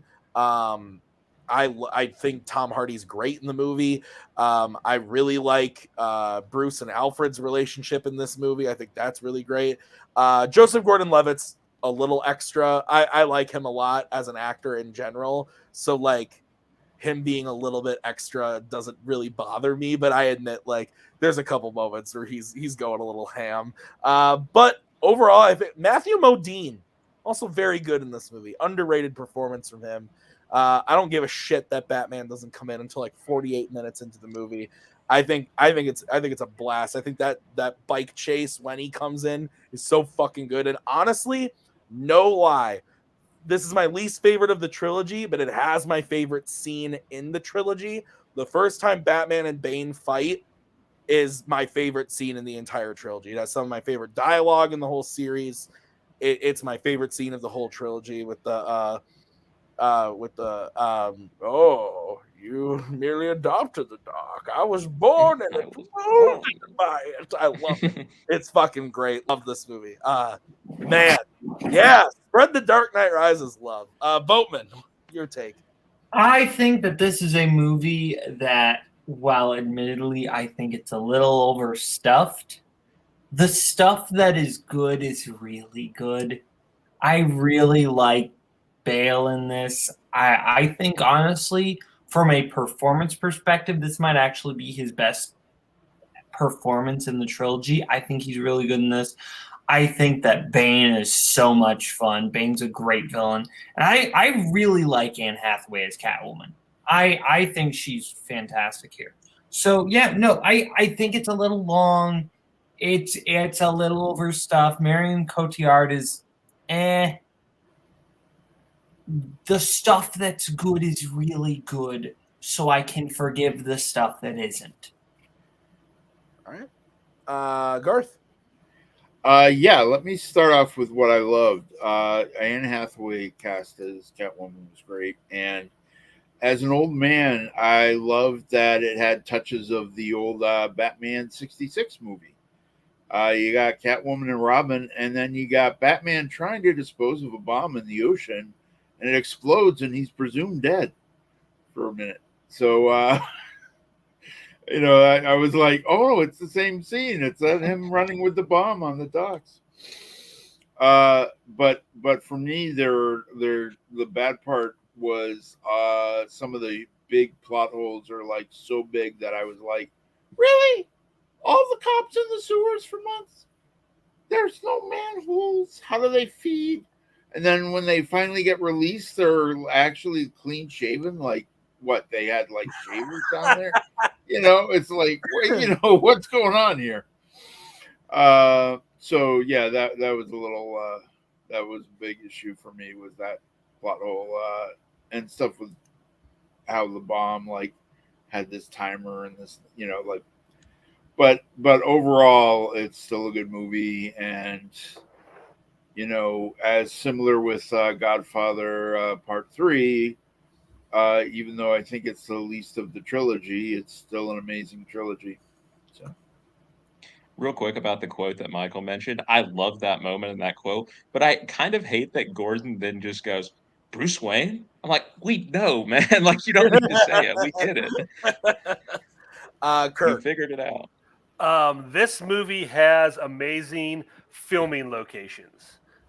Definitely the best locations for any Batman movie. Hines Ward is great in it. The man outruns an explosion, Tim, for the touchdown. Yeah. Definitely the highlight for me. Otherwise, I'm not a big fan of this one. First of all, they cast just a handful of actors that I'm a big fan of, especially Tom Hardy and Joseph Gordon-Levitt. Tom Hardy does his over-the-top look at me act thing. Just like the mustache trolling from Bane just doesn't do it for me. I'm just not a fan. I mean, if they had put another actor in that role for of Joseph Gordon-Levitt, I don't know if I would like it more. But I just don't like him. And just like the whole thing, like I figured it out by the look in your eye or whatever. You're an orphan too, so I know you're Batman. That was just really dumb. Yeah, I think they just they make Batman just dumb in this, like how he doesn't like how Catwoman's able to get away with the thing she does at the beginning with the safe, and like how they're able to still like Batman just kind of looks like an idiot, and he's never gets to be the hero. Like everybody else gets to be the hero of this, but Batman. It's like Gordon gets to be the hero, Joseph Gordon-Levitt gets to be the hero, Catwoman, the Special Forces guy, Matthew Modine, like everybody gets their moment to shine except Batman. And I feel like there is a lot of stuff to nitpick, but my biggest problem is like Scott mentioned the scene at the other cafe. Like if they killed Batman off, I'd be like, okay, that's a cool ending to this. But you see him in that cafe at the end, and it's that's a cool moment. He has that moment with Alfred, and But if you think about it for 5 seconds, Bruce Wayne has lost his entire fortune at this point. He's living with He's traveling with Catwoman. Catwoman, career criminal. So Batman, who had dedicated his entire life to justice and the prevention of crime, is now living off of stolen money. And so that's just a big problem that I couldn't get over. Here's the problem, Kirk. You thought about it. That's where you were. I think about. Don't think about it. Just feel it. I think about things. I can't help it. And I prefer the theory that it might not have been real. That's true. The scene with Alfred at the grave was good. That's the part that really got to me. Is it my pick next? Yeah. Okay. Yeah. We're gonna do somebody else's pick real quick, and then so why don't But Boatman's gone to Garth. Let's talk about your pick. Go ahead. All right. For my second pick, I'm going with something that like is not technically the third in the ordering of the movies, but is the third in the release of the movies. I'm going with Star Wars Episode 6: Return of the Jedi.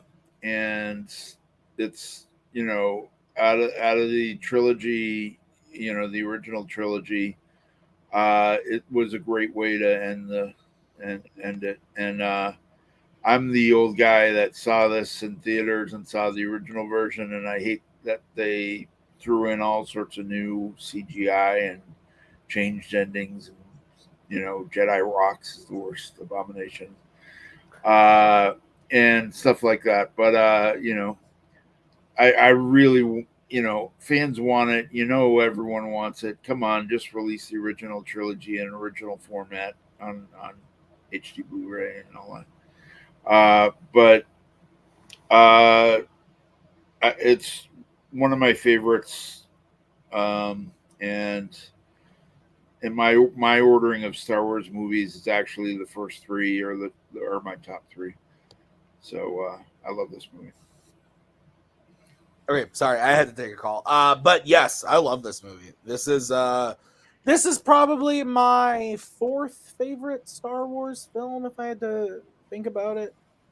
Maybe third, either 3 or 4, I don't know. But yeah, I agree. I actually have, back in like 2005 or 2004, they did a DVD release of the original theatrical cuts. I still have those, and I hold on to them dearly because I am a physical media type of guy, and it is a way that I can watch those movies on a disc.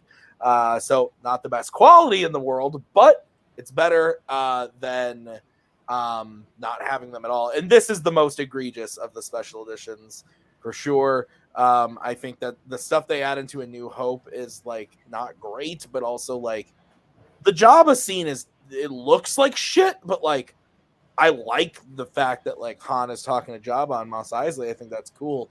But the stuff in here, the band and the fucking kill me. Like I fast forward through that shit every time I watch the 4K Blu-ray. It's just god awful. But the movie itself, love it. We were talking about last week. Yes, someone brought up Revenge of the Sith last week, and they were talking about how the Mustafar scene is the best lightsaber duel in Star Wars. I'm sorry, I disagree. I think it's in this movie. Vader versus Luke, I think, is the best lightsaber fight in a Star Wars movie. It has the most emotion. I think it is just like one of the best scenes in Star Wars in general. So there are not quite a few. There are a few Star Wars movies I like more than this, but I do love this movie. So great pick, Boatman. Yeah, this is probably my. It goes back and forth for me between Return of the Jedi and A New Hope for what my least favorite of the original trilogy is. Right now, I'm on the A New Hope is better train, so Return of the Jedi is probably my least favorite of the three, but it's still good. I think the stuff in Jabba's palace is really fun. I think that Leia is probably the best she is in the trilogy here. I think that Luke is probably the best he is in the trilogy here. I think that all the stuff with Luke and Vader and Palpatine is fantastic. It gets dragged on a lot, so I don't want to pick on the Ewoks, but really just all the stuff on Endor I don't really care about. Like I'm very like on the stuff in the actual Death Star is great though. So I think this is probably the one with the higher highs but low lows for me, but the highs definitely outweigh the lows. Okay. Kirk. Yeah, I like Return of the Jedi. It's my third favorite of the original trilogy, but it's also my third favorite Star Wars movie, so it's still pretty highly ranked. And I have the same DVDs you do, Tim. I cracked that out and showed it to my kids, I think about a year or so ago. And yeah, it's just so much better. I hadn't seen it so long that way. I forgot about just how great that Jabba. I mean, a lot of people like Saigon Jabba's Palace just because it's it's a kind of a different. You just a little thing before the movie starts. I don't know why that's a problem, but I think it looks great. All those like practical puppets and just I'll take Snice Doodles and Max Rebo Band and that's perfect. The Rancor and everything. And I also agree with you, Tim. I think that this is the best. That's the best lightsaber fight by far. Just the emotional stakes and just how they keep coming back to it. And I think my favorite moment in the saga is you failed your highness. I'm a Jedi like my father before me. Just a perfect just one line to wrap up Luke's arc, and it's so good. So no, I think it's a very solid pick here for third installments. I believe you actually debated that was the best lightsaber fight. I did, and somehow I lost. Tanika. Did you lose that one? I did. I guess all the judges were UFC fans because he kept talking about UFC and that one. Hey, I was there. He You brought might up be- he brought up the Lego game. I remember that. He was like, the Mustafar fight in the Lego game is better, so mine's better. And I remember being the judge and going like, I'm sorry, what? But anyway, Scott, Return of the Jedi. Yeah, great movie. I think like the first hour before they get to Endor is like maybe the best hour in a Star Wars movie. Like I just love everything that's happening there. Then they get to Endor. The ending's obviously really good. I just think that middle section has a little bit of, childish stuff that's happening. That is not my favorite part, but it's still one of the better Star Wars movies for sure. Okay. All right. I'm going to go ahead and go back to me for my first pick. I'm going to do the classic Tim choice, Return of the King. This is I go back and forth, but honestly, it's probably my second favorite movie of all time. It's creeping up as the years go on. I love this movie. I love this trilogy, but this one has recently become my favorite in the trilogy. I always said it was Fellowship, but then I don't know, something happened last year where just watching this, I was like, yep, nope, it's this one.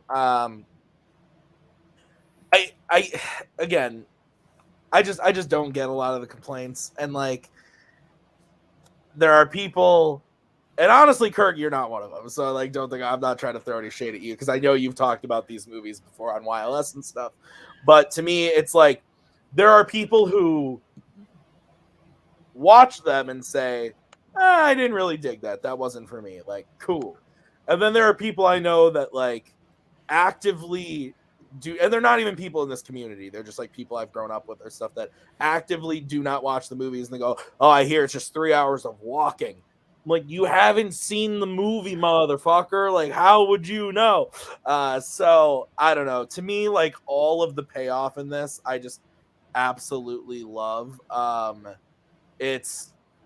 think the ending is really, like, again, endings, but like I think all the emotional payoff is so good from the moment they hit Mount Doom all the way to the end. I think it's all fantastic. I would not say that there are any actors here who deserved like Oscar wins or are in the top like 50 performances of all time. But I love the movie. I love everything about the movie pretty much from beginning to end. It's a perfect movie. It's a perfect trilogy in my eyes. But this, I seriously get choked up every single time at the end of this movie. I fucking love it. So, Boatman. Sorry, did not realize I was muted. Yeah. Look, it's not because of Twitter, but it's a little bit because of Twitter. Because now I will never be able to enjoy this movie ever again. But let me make a freaking joke, Tim. Calm down. Like what? Come on. Like, yes, I'm joking. Okay. I will say, I never loved this one. This was always my least favorite. This was always my least favorite. Fellowship and Two Towers, I think, are fantastic movies. Two Towers being my favorite. But this one always just felt too bloated, is my biggest problem. It always felt too bloated. Okay, Garth? Yeah, I love this movie. Of the trilogy, I'd have to say Two Towers is my favorite. But it's a great trilogy altogether, and it's a nice way to end things, and with many endings. I joke. Kirk. Yeah, we've talked about this. I absolutely respect everybody's love for this movie. I would never say anything like super negative about. I mean, I have nitpicks, but I'd never say anything negative or bad about these movies.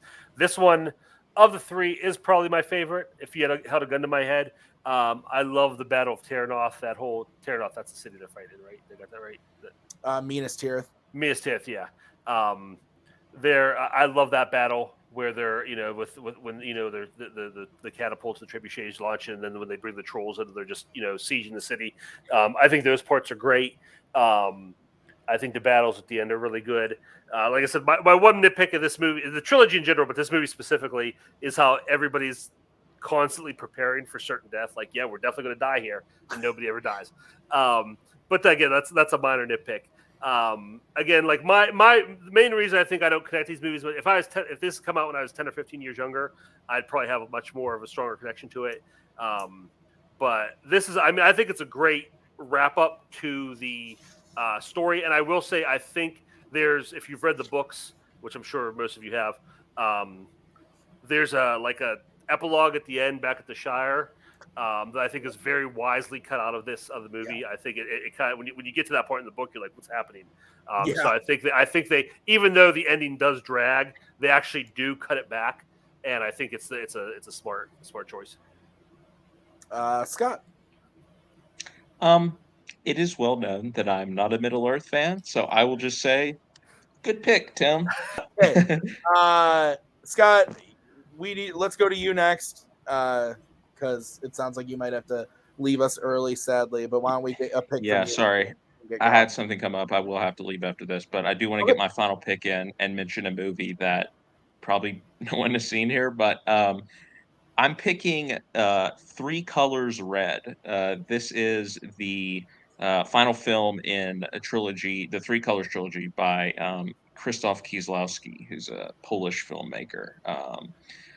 And this, I love the whole trilogy. This movie in particular is probably the best. It's the third movie, and it's the best of the three movies. If you just look at the movies, generally, you might think, well, these aren't really connected. You don't need to watch them in order. And that's kind of true, but also I took a long break between watching Blue and White and then watching Red, and I regretted that I did because there is some connection. That's all I will say. I'm not going to spoil it, but there is some connection. So I do think it's better if you watch the movies in order, Blue being the first, White being the second, Red being the third. And the idea is these are the three colors of the French flag. All the films are in France, and each color represents a different stripe of the French flag and a different value, basically. And the red stripe is fraternity. So this movie is, on some level at least, about friendship. And it's a friendship that forms between this woman who finds a lost dog and returns it to its owner, who is this old man. And she discovers that the old man is listening in to the neighbor's phone conversations, and he has all this surveillance equipment in his house. And at first she's repulsed by it, but then she ends up being drawn in, and they form this unlikely friendship. But there's a lot going on in the background as well. There's also the story of this couple that they're listening in on that becomes part of the movie too. And like I said, if you've watched the whole trilogy, especially the third act, I think takes on a whole new meaning. And there's just a lot of layers to what Kieslowski is doing. It makes you want to go back and watch all the other films. So I really recommend the entire trilogy, but this movie in particular, watch it after you've watched the other three the other two, because it's, like I said, the payoff is really spectacular. And I think all three movies have their virtues, but this is definitely the best of the three. So check out the Three Colors trilogy. I have not seen any of these, but the only thing I know about them is what I have seen on your letterbox, sir. So that was the first time I had heard of them. So, Boatman, have you seen this? No. Okay. Garth. Yeah, I watched the Colors trilogy back in the 90s. But it's been over 30 years, so I don't remember much. But I do remember I loved it. So I probably should revisit these. Because it's been so long. I think they're all on HBO Max still. Okay, cool. I think. Kirk. No, I have all three of them are on my watch list, but I've not gotten around to them yet. Okay. Well, Scott, you got to run. And real quick before I go, I just want to say I love Contact, which is the movie of the month. It was one of my first 5 movies out of my top 100. It might be in there now, but I think it's a beautiful movie about the intersection of religion and sci-fi, and I love the hopeful message that it sends at the end of the movie. So I hope everyone watches it and enjoys it. I'm glad that for once I'm actually happy about the movie that won the poll. So enjoy Contact, and thanks for having me, everybody. Yeah, thanks, Scott. We'll see you later. Bye, guys. Okay, so we got Garth. So Boatman, we need your second pick. My second pick, I'm surprised no one has taken it.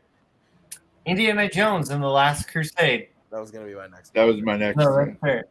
I thought Kirk was going to take it too, to be honest. So. Yeah, that was my like.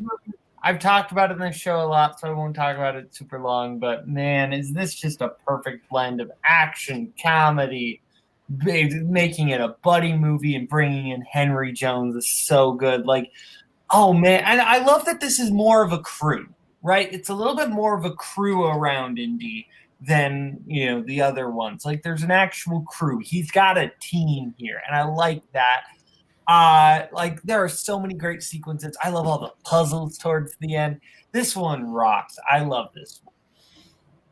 Yeah, I feel like we just talked about this on this show recently. I don't remember. Action comedy. Yeah, that probably would have been it. It's a great movie. It's my favorite Indiana Jones movie.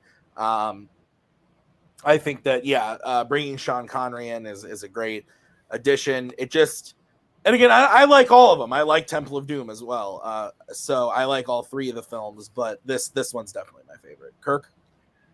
Yeah, this would have been my next pick as well, definitely. It is the Raiders is still my favorite because I think Raiders is a little more rough around the edges, and I like that. This one's like maybe like 10% more Disney-fied, which isn't a bad thing. But I mean, Raiders is my top 10. Crusades probably my top 25 or 30. So I mean, in the grand scheme of things, they're not that far off. But yeah, I love just the bringing Henry Jones and just not how great Sean Connery is, but also how it gives you a deeper glimpse into Indiana Jones' character and who he is, because you always kind of get the sense throughout these movies that he's faking it. And I think like his dad, just that character just kind of like pokes at that and kind of pokes holes in this persona he's built for himself. And I love to kind of see that crumble. And they just go back to formula, like, they're in the desert looking for a biblical artifact. They bring back Sala, they bring back Brody, like Cody or like Boatman was saying that he has that crew around him. And I think Boatman brought this up on Twitter, or shared something on Twitter a couple weeks ago. That scene where they've been captured, they're talking about going to get Brody, and he's like, he speaks 10 languages. He knows everybody at every outpost, and smash cut to him just sticking out like a sore thumb. Just one of the most beautiful moments, and again, it just encapsulates everything that trilogy is about. Just like I said, just like kind of like just faking it till you make it. And yeah, it's everything in the third act. Going for the Grail is great. He chose poorly. Again, great special effects, rivaling what happens with the arc in Raiders. So yeah, like I said, it's my second favorite, but it's a close second. Garth? Yeah, this was actually like I was debating between this or Return of the Jedi. They were very neck and neck, and I just went to Return of the Jedi because it holds more in my heart. But this is a brilliant movie, and I also love not only the addition of Sean Connery, my favorite actor, but I love the young Indiana Jones stuff with River Phoenix, where it's like, okay, here's where he gets his fear of snakes. Here's where he first uses a bullet. Here's where he gets his hat. Sometimes that can be corny stuff, like in Solo, but I really enjoyed it. And for me, all the background stuff, like Kirk said, where the father kind of deconstructs and takes away some of the mystery of Indy, where it's like, we named the dog. I don't know. And stuff like that kind of like takes them down. And then the fact that they slept with the same sexy Nazi woman, and stuff like it's got a lot to love. Awesome. Okay. So we already got Garth's second pick. So Kirk, why don't we go to you for your second pick? Okay. I'm debating between two. I'm going to pick one that's probably the lesser movie, but doesn't get nearly as much love as the other pick does. Again, this is another one that is not liked, but is better than its reputation. I'm going to go with X-Men: The Last Stand. This is a movie, again, first X-Men, great. Second X-Men, great. This one, not as great, but I think it has a lot of really good things going for it. I think you have some great additions. I think Kelsey Grammer is great as Beast. He is. I really like Nightcrawler in X2, but he might be like the best new cast team member in the whole trilogy. I think just bringing him in as a representation of like the earlier generations that you don't really get to see in the movies is really cool. I think Ian McKellen is doing his best work as Magneto in this, and I just love how they give him that opportunity. I love the storyline. The storyline with the Cure is like, a lot of people don't like it, but it's very much an X-Men comic book storyline, the kind of story they would have. And I love how Magneto is like, he's pretending that like, oh, this is so horrible, but he loves it because it's playing right in his hands, and he gets to radicalize all these mutants. I love that scene in the auditorium with the meeting where they had the meeting. He's like, no one ever talks about it, they just do it. Like, and he just comes in and like he just captures that whole crowd. I think it's so great. And that final fight, I think that's the best team X-Men fight in the X-Men movies. I think that you don't get an X-Men team fight that feels like they're fighting like a team like you do in that final fight on Alcatraz. I think it feels the most like, when you watch like the 90s cartoon, that's what it feels like you're watching. And I also like what they do with Logan here. I think Logan gets a nice little bow on his arc for the, for this part of the story anyway. Him becoming the leader, him it was all about him, like, being on his own and everything. He becomes a team leader, and him, standing up and being the making the sacrifice with Jean and everything. So yeah, I think that I always enjoy this movie, man. This is a great sick day movie for me. If I'm not feeling too hot, I just want something to veg out on. This is a movie I throw on. I really like it. Bucky disapproves. Bucky is looking into the camera with shame, right, Bucky? Okay, so actually there are things that you said that I do agree with a lot. I think that Logan does get a good end to his arc. I like kind of where he ends up. I don't like how we got there. I think they ruined the Dark Phoenix thing. Granted, they ruined it twice, but I wish there was a way to get him to that emotional spot without having to bring back Famke Janssen as Jean Grey. I think she's just bad in this movie. I agree. I love Kelsey Grammer as Beast. When he shows up at the end of Days of Future Past, I was hyped because he's a great part of this movie. But I think an actor that I really love, that I think is given nothing to do here, and it's terrible, and the character is terrible, is Ben Foster. I think he's really bad in the movie. I don't love the Alcatraz stuff. It's filled with like really cheesy lines from like Kitty Pryde and Vinnie Jones as Juggernaut. Like, I just am not about it. And I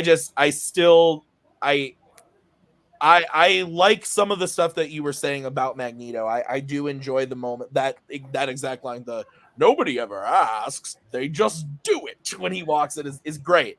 And the moments like that I really like. What I don't like is the pawns, send out the pawns first and stuff like that. That's not Magneto to me. But it's hard when Ian McKellen is just so good in the role. So this isn't an X-Men movie that I hate, like Origins Wolverine or even Dark Phoenix. It's just it's a movie that I just don't love. There are things about it I really like. It was the first time I had to see Patrick Stewart die, unfortunately, and then I've had to watch it so many more times. But he's Kenny from South Park at this point. That's true. I also didn't know until I had seen this movie easily like 10, 15 times that there was a post-credit scene. No idea. I saw this movie a lot as a kid. I saw it like twice in the theater and multiple times on DVD, and it wasn't until probably like 2 or 3 years before getting into trivia where I watched this with Maggie and we found a post-credit scene. I was like, what the fuck? I never but yeah, so it has some very good X-Men stuff in it, but it is not my favorite X-Men movie. And I will say, I agree with you. Vinnie Jones' Juggernaut is terrible. I don't think he's necessarily bad. Just the character is terrible. Yeah. And the Ben Foster, I think that character is just non-existent. I don't think exactly. They give him nothing to do. He's such a good actor, and you could have given him. He could have been such a badass. And that's the other thing is like, the movie suffers from being it was supposed to be Bryan Singer. Say what you will about Bryan Singer, but he did great things with the first two. He left to go do Superman Returns, and they kind of had to throw this thing together. They threw Ratner on it, and he's not a great director to begin with, so you throw him on it, and then it's just all these half-baked ideas coming together. It's rough. I don't disagree with Payson on this. Best bad X-Men movie. That is fair. Yeah, I would maybe agree with that. Cody's shaking his head because he thinks Apocalypse is the answer, but I actually like Apocalypse. So, Boatman. I have the sniper on me, so I'm going to be very careful. I do not hate this movie. I really look. It might just be the two things I really like about this that kind of make me forget about the bad things. And I could rewatch this movie and be like, oh, this is terrible. But the two things I really like, Kelsey Grammer's Beast, which is awesome, and it's just a very Boatman character. And Beast was always like one of my favorite X-Men characters because X-Men was the only comic series I ever cared about. And I read a lot of X-Men as a kid. So there you go. And I really like the Mutant Cure storyline. I think that's a lot of fun. I really like the Mutant Cure storyline. Dark Phoenix is bad, I'll give you that, but I never really cared about Jean Grey as a character in any version. I'm sorry. Garth. Yeah. I gotta say, I actually, I always go overboard on these lists and list out. And I got a bunch of comics, third in a series, and this was not one of them. But but I do love parts of it. I mean, my dad is a doppelganger of Kelsey Grammer, and Beast was always my favorite X-Men character. So getting Kelsey Grammer as the Beast was awesome, and they handled him really well. Showing the educated side of him and talking with government and being like the ambassador of the mutants. It's a really good sign, but the stuff, and as Kirk said, the stuff with the cure is from the comics, where it's like, if given the ability to cure your thing, your mutant ability, some people will rush to it, and some people will be like, no, I love my mutant ability. And the choices people have to make. But the Dark Phoenix stuff, oof. And then they're like, hey, that Dark Phoenix saga thing that kind of flopped? Yeah, let's get the writer of that and make him a writer-director of it and try it again. It's like, so, and then Dark Phoenix comes out and you're like, oh yeah, he fucked it up twice.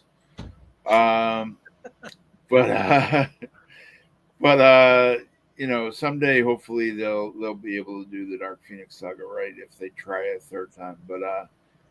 But overall, there is stuff to love in this. And I agree with you guys that Vinnie Jones is a juggernaut. Oof.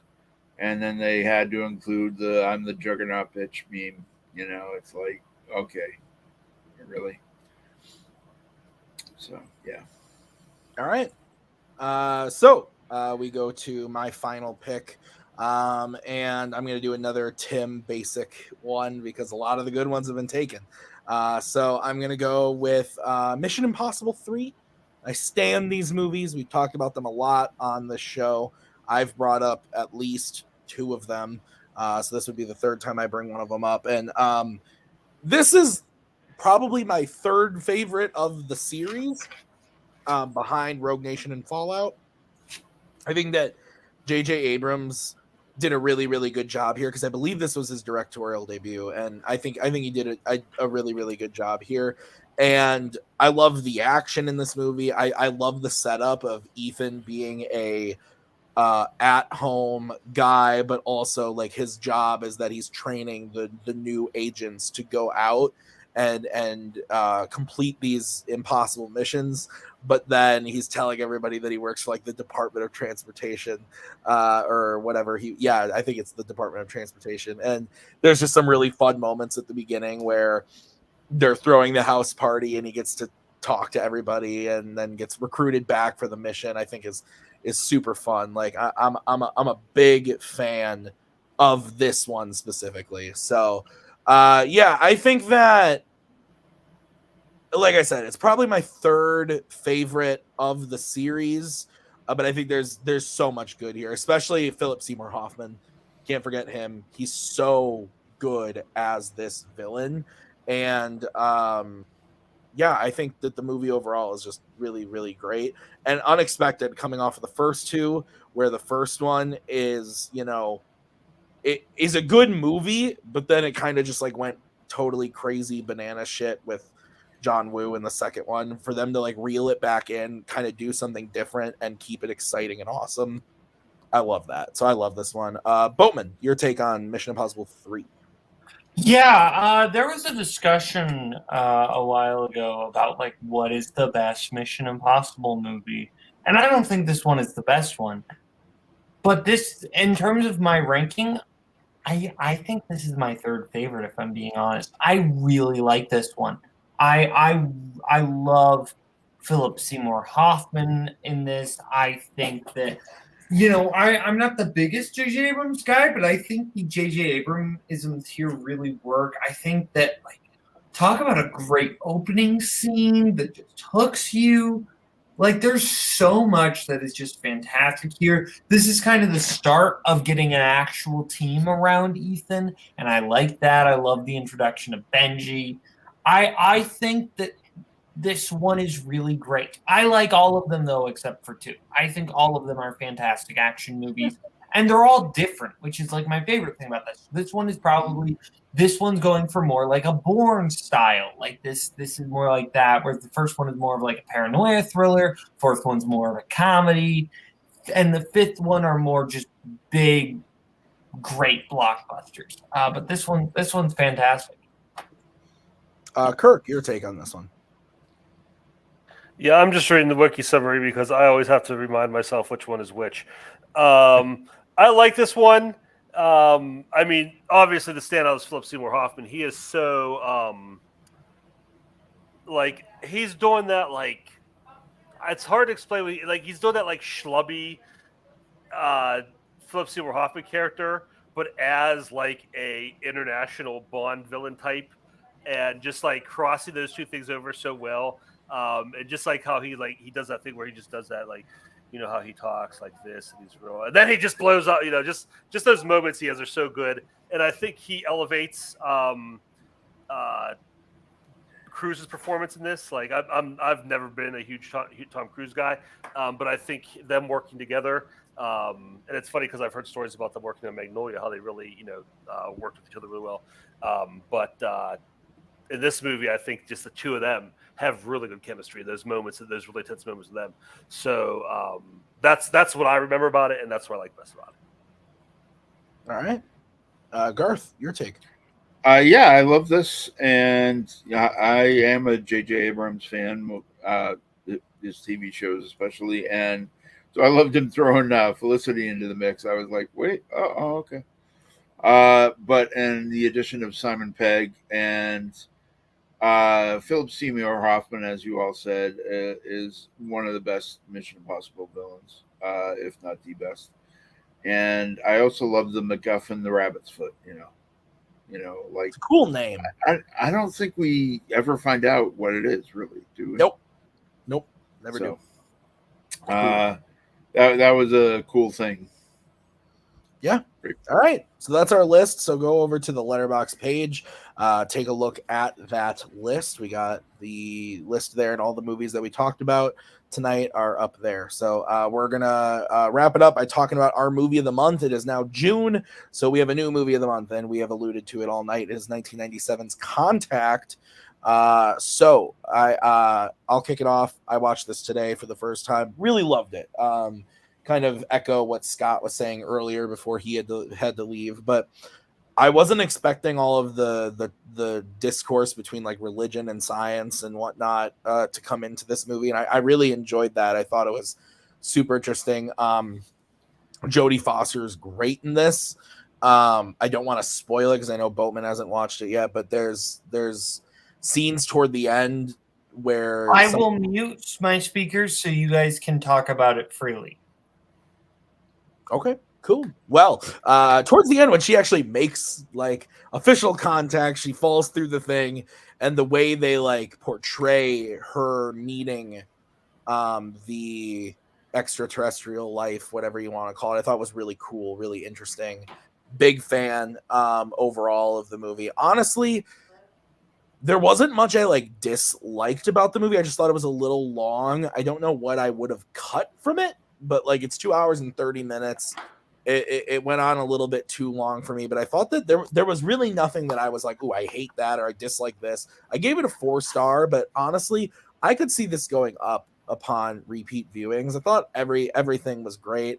All the performances, especially James Woods is a dick. Man, he was a dick in this thing, and I loved that. So, and there's a ton of really, really great supporting performances in this throughout that I thought was all very good. Tom Skerritt, I thought was also very good in this too. And William Sphincter, or whatever his name is, I thought was good in a little too. So, okay, Kirk, you are talking about it later. That's right. Garth, we'll go to you. Yeah, it's funny because I saw this when it came out 25 years ago, and I was thinking, when I had to rewatch it, I was like, when's the last time I saw this? Was it like over a decade ago, maybe 20 years? It's been like a long time since I last saw this. So it was nice to revisit it. And I was reminded that it's based on a 80s novel by Carl Sagan, and I still got to read that someday because I wonder how much it like sticks to it or what like what characters they added, etc. But what I love, the favorite parts for me, William Fichtner as Kent Clark is based on a real set-A guy who's blind from birth and is known for like hearing signals and things like that. So I love that he was in that. And my favorite part by far was John Hurt as S.R. Haddon, the eccentric billionaire, who's also a brilliant mind and figures out the puzzles and stuff in the signals. And was it all a hoax by him? Was it all, this elaborate hoax, at the end? And I just love that aspect of it. And as you said, it explores the religion versus science and having faith in your science, and how is that different from faith in the religion and things like that. So very, very interesting stuff explored in this. What would you give it, Garth? I think I gave it 3 stars. Like it'll probably go up to 4 if I watch it some more. Okay. All right, so somebody wave frantically for Boatman while I hit save on this. Can he see us, Boatman? Okay, yeah, well, looking, Boatman. He's looking down at his phone, so he can't. Well, Garth, you keep it up. You're doing a good job. So there we go. So that's gonna do it for us talking about Contact tonight. Next week, though, we are talking about space movies. So next week, I believe that is a full panel, but we do still need people for biopics and movie spinoffs. So that is what is coming up in June. But that's going to do it for us tonight. This has been a great show. So thank you to everybody involved. Thank you to Boatman, Kirk, Garth, and Scott, who had to depart early, but we appreciate him being here. Thank you, guys. We will see you real soon with the next episode. Bye. In case I don't see ya. Good afternoon, good evening, good evening.